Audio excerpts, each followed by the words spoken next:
I'd like to welcome you all to our very first episode of Cliff Notes. This podcast is brought to you by, I guess, Cliff and Jason right now. Right? Yeah. No, we wanted to do something that kind of brings forward some real conversations that are kind of taking place for each and every one of us, whether it's in the world of addiction and recovery, the world of executive coaching, the world of just you, our listeners. We want to make sure that we hear you. We want to make sure that we are talking about things that are pertinent to your life, your experiences, your goals, your dreams, your aspirations. Very open at the top, and we'll soon be delving deeper into some of these specific areas. But this is our first one, so we're going to make it great.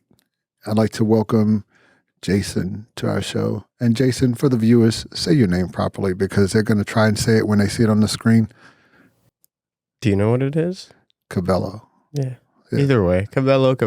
Right. It depends, you know. I try to say the V. The B is a V. It's all good. So I am of Mexican descent, so you're not wrong. Okay.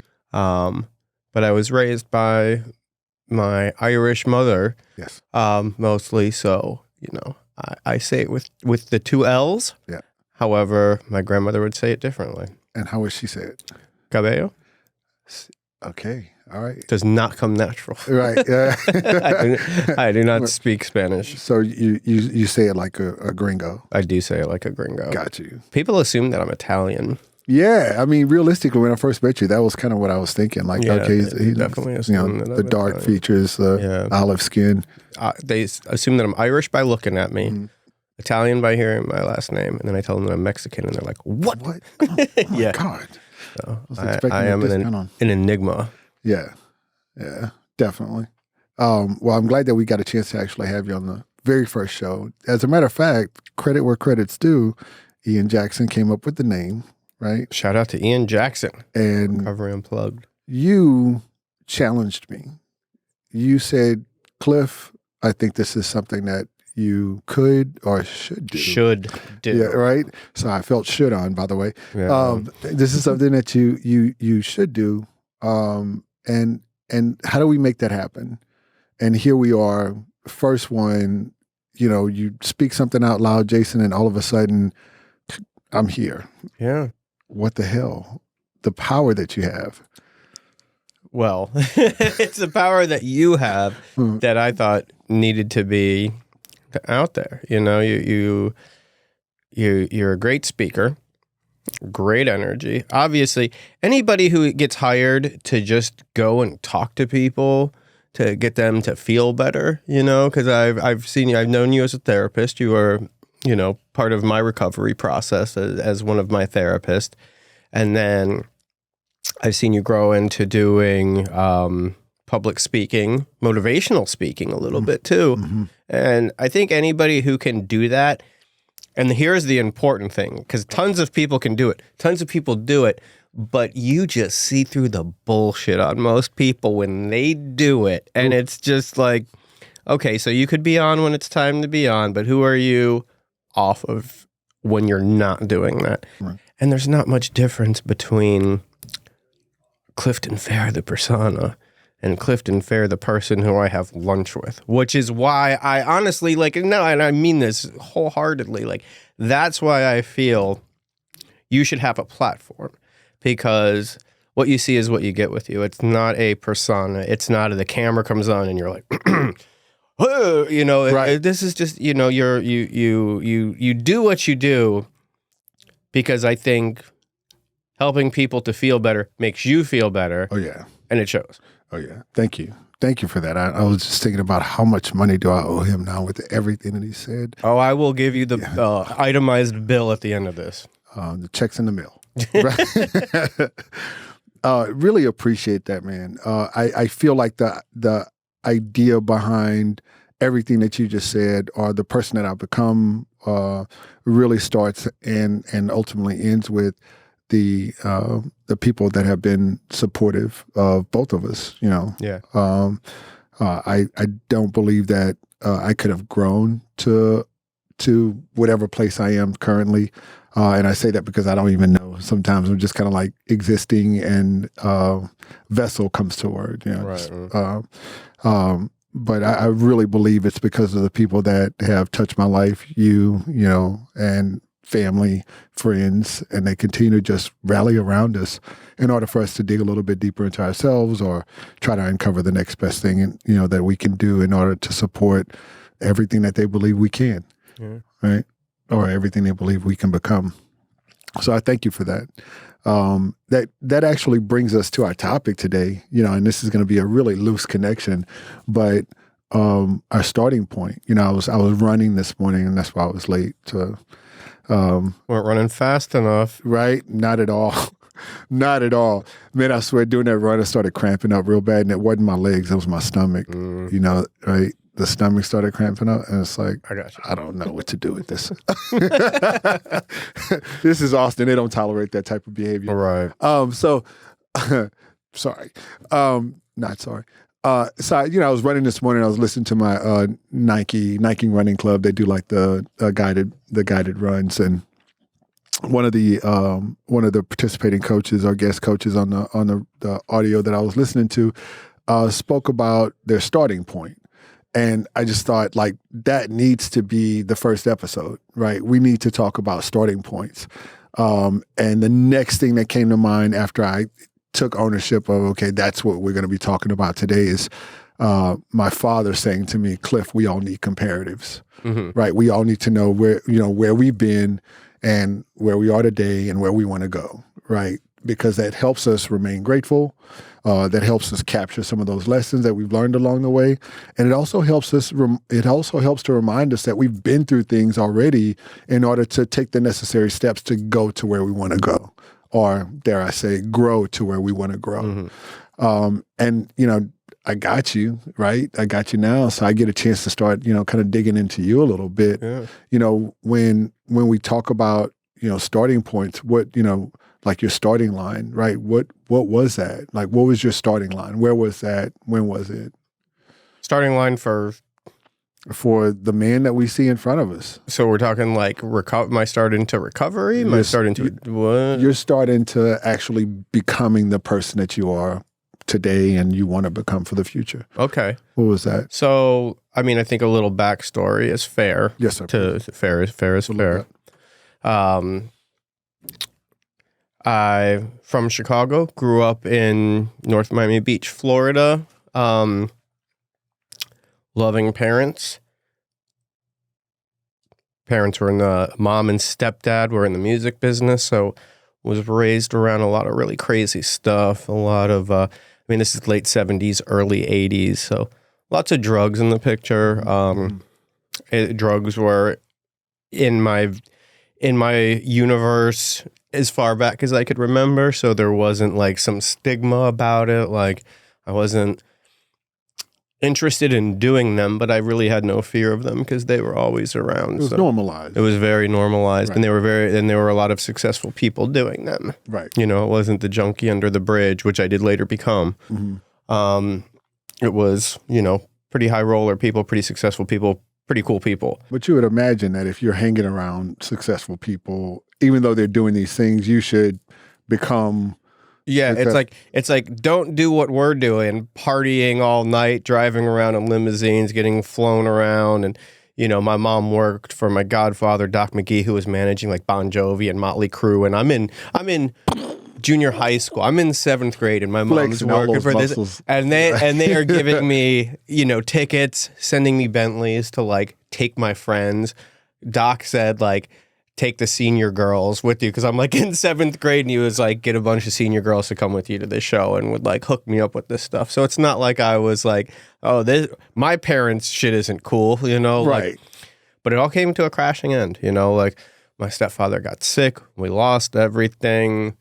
So both sides of the tracks. I wasn't a spoiled brat my entire life. By the time I was 14 years old, we were living in a pretty rough area in Fort Lauderdale, and it wasn't always good. My mom was going through a lot of stuff after my stepfather died and just a lot of family issues, you know, but stayed close as a family. And obviously as like a 14-year-old, as the natural changes are starting to happen, and I'm like, what the fuck is going on? The world is crumbling, and I'm like, what the fuck is going on? So I took to the streets, you know, started getting into skateboarding and writing graffiti and stuff like that. Just street kid stuff, you know, because that's where I felt like I fit in. Again, drugs were always around. It wasn't a big deal, but very much a late bloomer when it came to drugs. I didn't even start doing anything that would be considered a hard drug until I was 23 years old. Started partying a little bit too much, and I'm working in nightclubs. Again, drugs are everywhere, but it just wasn't my thing. And then around the age of 25, I tried opiates for the first time. 24, 25, like the first hard one. And that was a feeling that that I ended up chasing for a long time. So, I mean, most 25-year-olds are trying to keep up with life at that point because it's so exciting and there's many things that you're chasing, right? Yeah. But you wanted to slow it down with opiates or numb? No, because I didn't start shooting heroin. I started popping pills. Okay. And I'm hanging out in nightclubs. I'm DJing. I'm doing stuff like that. So it was elevating where I was at. Okay. Because I have ADHD. So it's okay. so an opiate hits me and I'm up all night. Right. I'm fucking ready to go. Right. You know, so. And you can lock in. Yeah. Yeah. But I remember the feeling that I had the first time I had like a strong one. Right. You know, like I don't even remember what milligram it was, but not the 5s or the 10s, but something a little bit stronger, and like just that wash over me. Yeah. I was like, I want to feel this way every day for the rest of my life. Right. So all I did was chase that feeling from, say, 20, I think it was 24 or 25 until I was 42. And you could imagine if that's all that you're chasing for that amount of time, things start to fall apart. It's the only part of my life I was trying to keep together. Right. I mean, but you had success. It just wasn't. I mean, I had showing on. I mean, define success. You know, I was able to keep up appearances and get hired at places. Right. That was my success. Right. I was able to get hired somewhere. Right. And then it would just, you know, I'd fuck up and be irresponsible and, you know, like I said, my only goal was to make enough money to get more drugs. So nothing ever stuck. You know, when you're speaking about, you know, how you got through all these things, right? You just described that story, and it was really just to, you know, to try and at least keep that high going. Were there points throughout that time where you were just like, there's got to be more? Or was it all just a fixation on? It was fixated. It was, how do I keep that one level of always having it, and that's it. Really? Like, yeah. I mean, so I just remember early on, like, having that feeling once I started getting into the opiates, like that's all that mattered. So there's like a cliche, you know, live to use, live to use, live to use, used to live. Yeah. Used to live. That was it. So when was, so that transition took place definitely at 25? Maybe a couple years after, because it was, you know, I was on what I would consider now to be low milligrams. I was able to go to my grandmother, steal a couple of her pain meds or get them. So it was like I was able to get the pills enough and didn't realize what a chase it was. So I, you know, in my head, it was like, you know, I was working in restaurants at the time, like work in a nicer restaurant, make more money, always have drugs, you know, and then what was that? Got you. So would you say that that's your starting line, your starting point? Yeah. Okay. Yeah. Because it definitely shifted my I didn't have much of a trajectory. I know when you were on the toxicology podcast, my podcast, before, I had talked about kind of always, that was sort of one of my first addictions, I guess you could say. The first thing that got me out of myself was wanting to impress people, wanting people to be impressed by me. And then I would tell stories and then realize like that's all I had to do to impress people. but there was no substance behind it. Mm-hmm. So, you know, I didn't learn how to be, I wasn't an adult until I was 42. So it's not like I had this career, this amazing life I'd put together. I was just sort of a, you know, floating through life, getting Existing? job, yeah, existing, Okay, job to okay. job, and, you know, never having any roots or anything like that. Okay. So at 42, you say, you know what, like there's got to be something better, or is it I'm sick and tired? It was sick and tired, and I had been going to meetings and started to go to rehab at that point for about 7 years. Okay. So 7 years prior to that, I went to my first detox and rehab. And like you hear so many times, I think I wanted to learn how to use successfully. Right. Like I want to be normal in my use. Right. Right. It's never about this is killing me Right. or hurting me and my family and relationships the first time. Yeah.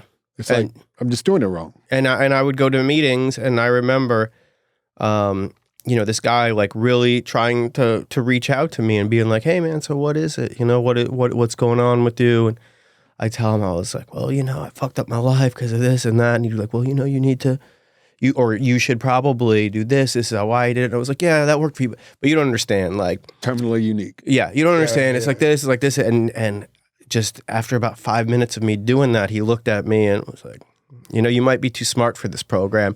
And I was like, "Oh, thank you. You get it." Right, and then 10 years later, I'm like, "What did that guy say?" Right. You know, it really dawned on me. Well, now I get it. Right.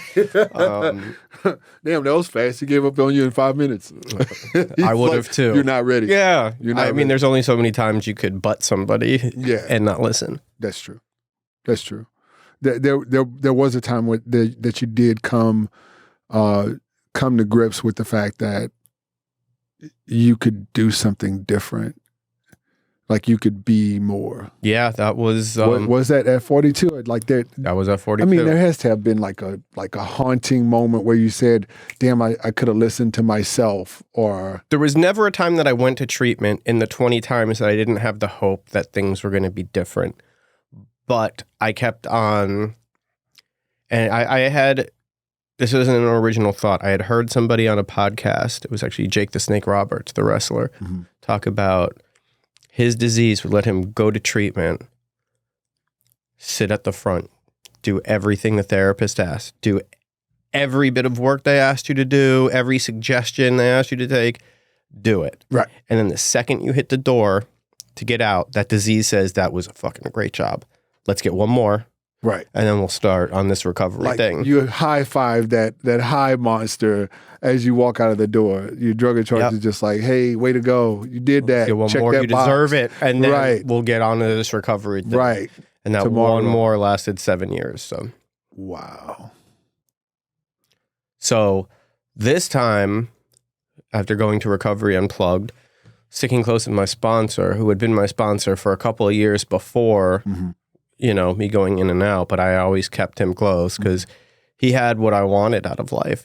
He was busy. He was always doing something. He was traveling for his career.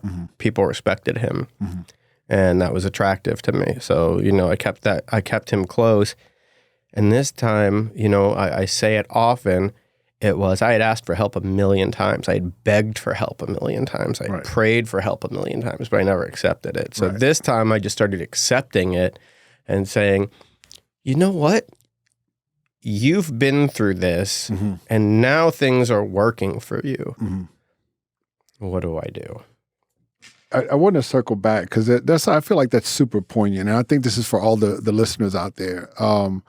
The idea that you would go from wanting something, right, to accepting it. That was the difference that you just mentioned. Yeah. You know, so like,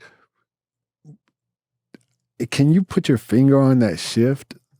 Like, because like a lot of people want shit, right? Like you got a lot of people say, "I want $1 million." Well, you don't have the legs to hold on to that, right? You can't walk with that. You're going to blow it on 3 to 5 different things and be broke tomorrow, right? So like, what versus accepting that? What was the difference?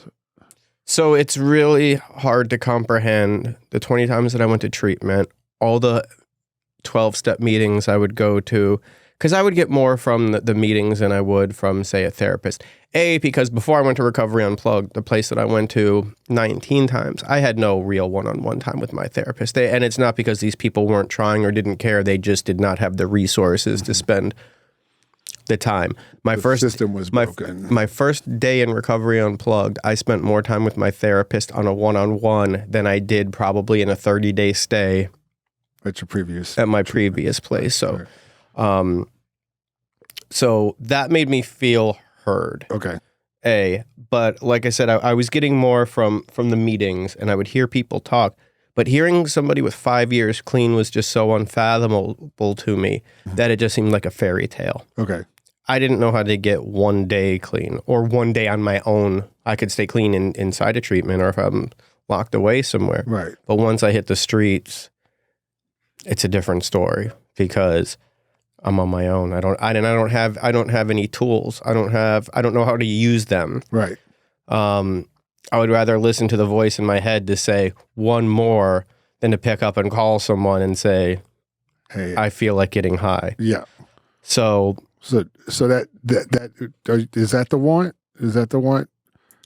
The want was just it was honestly more of a kind of crapshoot, to be honest with you, because it was like, I can't keep doing this. Right. Like, something's not working here. I obviously cannot figure out how to use successfully. Acceptance. That's the acceptance. Let me give this a try. Yeah. So you wanted to have a different relationship with mom. You wanted to have money in your pocket. yeah, I just wanted to be a functioning member of society, and I was at the point where even dreaming, like, I didn't even dare dream for anything because it was just so unfathomable to just have any sort of a life put together. Like, I couldn't even imagine it. Like, so it started getting to the point where I had to be grateful for a bus pass. Okay. I had to be grateful that I had the time to get up in the morning, go to a meeting, take a bus to work, come back to living in Halfway, and then seeing the people who I was living in Halfway with still in the same place from when I left, playing video games all day, just not doing anything with themselves. And then, people would be like, hey, let's go hit a meeting later and blah, blah, blah. And then I would miss my bus and then rely on them to go to a meeting. And they're like, oh, no, we're going to go and hang out with these girls or do whatever. So then I was like, well, I'm not going to get anywhere if I do that. So then I'm like, you know what? I'm going to go to the meetings by myself. If you show up there, I'll catch a ride home with you and we'll go get something to eat afterwards. And I think when I started doing that was taking responsibility for myself and then so I didn't have anything to protect, Right. At 5 days clean, you don't have that much to protect. Right. But once you put together a couple weeks together and once I could afford my own bus pass and didn't have to get one granted to me. Right. And then once I could pay my phone bill and then these little things I'm putting together, then it was like, this is mine. Right. And I'm going to protect it. Right. And it's, so that's, I think, what started, I didn't have any self-esteem because I'd never put anything together myself. So it's kind of tough to, to build the foundation. I'm listening to you and I'm thinking that's a hell of a starting line, right? Just being able to realize that, like, I have to want something different, and then I got to be able to accept my own respective limitations in the way that I used to live, Right. right? Then being able to also accept the help that's being afforded you. And then the other acceptance was like, I'm not going to dream about moving to Austin, Texas and doing documentaries and music videos. Like, if I can get a job at Whole Foods and get a studio apartment and stay clean, that's enough for me. I'll be happy with that. And what I realize now, it's the staying clean part became what I wanted the most. It wasn't any of the other stuff that comes to you when you do stay clean and work hard. Right. So I say all the stuff, all the things that I've built in my life are a result of hard work. But the miracle happened the day that I asked for help and accepted it. trippy, right? It wasn't about anything external. It was just about you saying like, I want something different from my life. Yeah. And I have to do it. You know, I could lean on my sponsor. Mhm. I could lean on my support group, but they can't do it for me. And all my life I've been a child. So, you know, Kinda with my, expecting them to jump in. yeah, and with my, like, you know, make it I better. felt entitled to that. Yeah, I'm like, absolutely. you know, whatever little money my mom managed to hold on to, like my addiction got so bad, like where my mom should have been retiring, she had to get a job at Target because she's, you know, putting up with me and working like closing shift at Target when she's like getting up there in age and Right. she's aching and she comes home and like all I could think of is, well, you got paid today, so give me some money. Right. And God, like now thinking back on that, like, and that's, you know, that was all I could think of is like not being dope sick. And So that in turn becomes maybe even more inspiration and motivation today as you think back on, you know, maybe how the dynamics of your relationship with your mom back then. yeah. Right. So you being able to kind of like look at how you treated her then in order to keep you moving toward, I guess, the next leg of this journey, whether it's today and where you are and how you've grown, Right. or what's going to happen for you tomorrow and what you're working on there. Yes.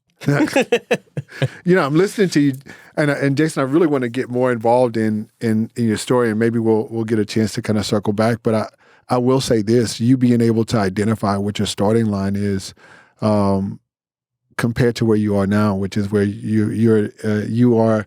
Let me get the exact title. I give you the title, right? Recovery Unplugged. I give Jason the title of creative director. Creative manager. Yeah, right. So, as a creative manager today, you know, there's still more of your story that we haven't even delved into. Yeah. Right. So going from the starting line of just needing to want something different, and then also needing to go through some degree of acceptance. Yeah. Now, fast forward to where you are today, like there are like 10 other chapters right there. Yeah, I mean, I'm hoping so. But you know, one really important thing that I had heard, and I don't even remember who said it, was like, it all makes sense now. Yes. Like in the past. Yeah. You know, and that's hard to tell Hindsight. somebody in the beginning. Right. It all makes sense now. Right. But once you put that faith that you're going to get somewhere, so you're driving at night on a road trip. I did that last night driving to Austin. Dark and stormy road. It wasn't stormy. It was, Well, I'm just saying. right. Okay. Paint the Sorry. picture. All right, go ahead. Paint the picture. Right, Dark and we're close. stormy Yep, road. yep. You're driving. Yep. Stormy road. Very little. You don't see the full road from here to Austin. You see as far as the headlights show you. Yes. And that's all you need to see. As you said that, it brought me right back to this room, right? Just going through that visualization process and realizing I need to open my eyes and be present, be here now, right? Yeah. Was that the thing that kept you taking steps? That's all I had. Okay. You know, and once I realized that, like, what am I going to go back to that shit? Like Right. that was a big part for me, like hitting the ground running. Right. It's like, I just wanted to move as far away from where I was. Where you started. And, you know, I think I told you when I was in Florida, I'm like, I had never noticed how blue the sky was here. I had never noticed how nice this is here. Yeah. Like, because I was living so fucking grimy for so many years, like, I can't see beyond that shit. You know, I'm fucking dope sick riding with fucking dirty ass clothes with like blood stains all over it on the bus. Like, I'm not taking in the sights. Might have been yours, might have been somebody else's, but it was It there, was, right? it was definitely a mixture. Right. Yeah. Right. You know, and so the crazy part about what you just said though is like that's, you know, a lot of people don't necessarily get that. It's you taking as many steps as you possibly can in order to get further away from that starting line. Yeah. And it's so hard in the beginning. And like when I deal with sponsees, because it's just so hard to have faith. It's so hard when it's... Is it hard to take steps, or is it hard to believe in those steps? Is it hard to believe in somebody else? For me personally, Okay. It's just hard to not go back to that creature comfort of getting high one more time. Because there's nothing... It's like... Tomorrow may be just like today is, but I'm going to get high right now and feel great. Right. So there's not that much setback. But you put 6 months together, you get your own apartment, you start putting some stuff together. You have a little bit more to protect. But at day 2, day 3, day 4, you don't have that. So it's real, that slippery slope. It's like those first steps are so hard. And I'm not talking about like the 12 steps, but just those first steps. First days. The first days. Yeah. The first hours. I mean, for some people, making it out of, that 12-hour window, going from, some type of step down in the level of care, the first 6 to 12 hours is remarkable. And listen, man, like when I'm at Recovery Unplugged in Fort Lauderdale as a client, I'm looking out the window and you could see that 7-Eleven across the street. Mm-hmm. I knew a guy who sold pills 2 blocks that way. So I'm still detoxing and I'm like, all I have to do is get over there. Right. And I could feel better right now. Right. But then I started realizing the night tech there, Mark, he saved my life. Right. Because, he had been through what I've been through. Mm-hmm. And he was like, you could leave right now. But you're on scholarship, so you don't have money to come back. Right. Once you leave, you can't come back. Right. You could always leave tomorrow. Yeah. I was like, I could always leave tomorrow. Yeah. Okay. Yeah. So I'm going to stay tonight. Right. But I could always leave tomorrow. Yeah. 30 days later, I could always leave tomorrow. Right. And right. I have 30 days behind me and I'm starting to feel better. I'm starting to use the bathroom normal and, like I had a rough detox too, man, that because I had a little methadone in my system. I've seen the worst of those detoxes and they are not pretty. Yeah. As it relates to unblocking areas. Yeah. So I wasn't in full like methadone detox because that shit's the fucking worst. And anybody who goes through a methadone detox, like I have the utmost respect for, because that shit's fucking terrible. Because I just had a little taste of that in the Suboxone detox, and that was it's just this dullness that you just want gone. Yeah, but I did it. You did it. You did it. And I'm going to ask that you give the viewers and listeners one thing for them to hold on to during that transitory period from the starting point to day 2, day 3, day 4, until you've been able to grab a hold of that next rung on that ladder of success, and in your own respect, in their own respect and right, not just in recovery, or in business, right, or in just in life general. What is that? The relationships, even. What's that one thing that you would offer to hold on to beyond that starting line? If you know that you need to ask for help, you might as well accept it. Give yourself, I mean, if you're asking for help over and over again and then getting in your own way, trying to ask somebody for help and then trying to figure out how to do it yourself, you're missing the point. I missed the point when I did that. So it was, if I'm really at a point where I need to ask for help and beg for help and need your help and, oh my God, you have to help me. And then you tell me, okay, I'm going to help you here, but you got to do it like this. And I'm like, nah, I'm actually going to, thanks for helping me out of the hole, but now I'm going to go this way and do that. And then right back in the same fucking hole. You said it best, Jason. And you said it in being able to acknowledge the fact that you need to make change. Cliff note. Being able to trademark. Absolutely. Being able to make sure that, you realize that you need to accept where you are. Cliff note. And then being able to understand, own, and appreciate the fact that the support, the opportunities that people are being afforded, and definitely the help that's being offered is not just worth accepting, but in that moment is definitely needed for people to actually make their own respective change. Cliff note. Right. So, I wanted to make sure that I captured that from you and for us as far as the listening and viewing audience, because it's important, right? I mean, these are things that you've been through. These are things that we all can relate to because we're all trying to make some type of change in order to become a better version of ourselves. And I really just want to make sure that they actually hear that. But more importantly, I want to thank you for actually taking some time in order to open up your chest, show us your heart, and also offer up some of your experience, your strength, and your hope. And we really appreciate that, Jason. Cliff note. Cliff note. Bars, right? So on that note, I'm going to go ahead and say thank you again, Jason, and to our listening and viewing audience. We really appreciate you taking time in order to be with us today. We hope that we get a chance to actually speak with you again next week. We're doing it weekly. Yes, sir. Fuck yeah. Right?